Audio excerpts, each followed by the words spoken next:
Պարոն Հակոբյան, ձեզ նախազգուշացում եմ հայտարարում տեղից խոսելու և բանախոսին ընդհատելու համար։ Հաջորդ ելույթի համար Արման Ղազարյան, համեցեք։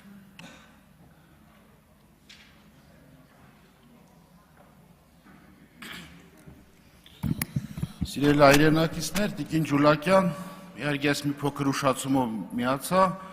դուք փորձում եք այս ամենը վերագրել իբրև տեխնիկական բնույթի, այս խնդիրը քննարկվել է Ծաղկաձորում, եթե չեմ սխալվում, ընտրական օրենսգրքի լավարկման հետ կապված, եւ այդ նորմը այն ժամանակ պետք է փոփոխվեր։ Դա նոր բան չէ, որ դու եկե, ասում եք, որ հիմա առաջ եկե, իհայտ եկե դա,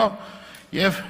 կա նաեւ Վենետիկի հանձնաժողովի խստագույն պահանջ, որ ընտրություններից որոշակի ժամանակ առաջ դուք իրավունք չունեք ընտրական օրենսգրքին կպնելու, դրանց դիտարկումն է դա, բոլորի համար էլ գաղտնիք չէ, որ եկել է գրանցման փուլ եւ արդեն փորձում եք, ես ոչ մի քաղաքական ուժի չեմ պաշտպանում, բացի մերնից իհարկե, հա, բայց եւ այնպես պետք է լինի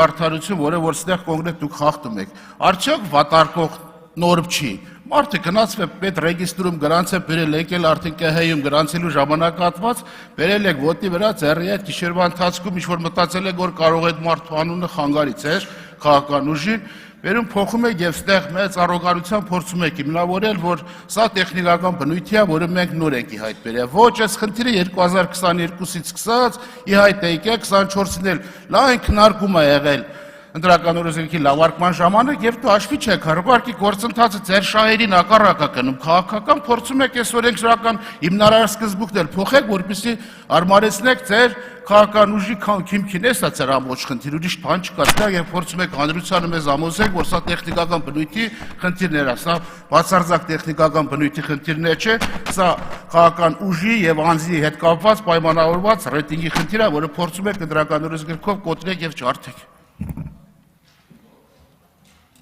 Ծովինար Վարդանյան, համեցեք։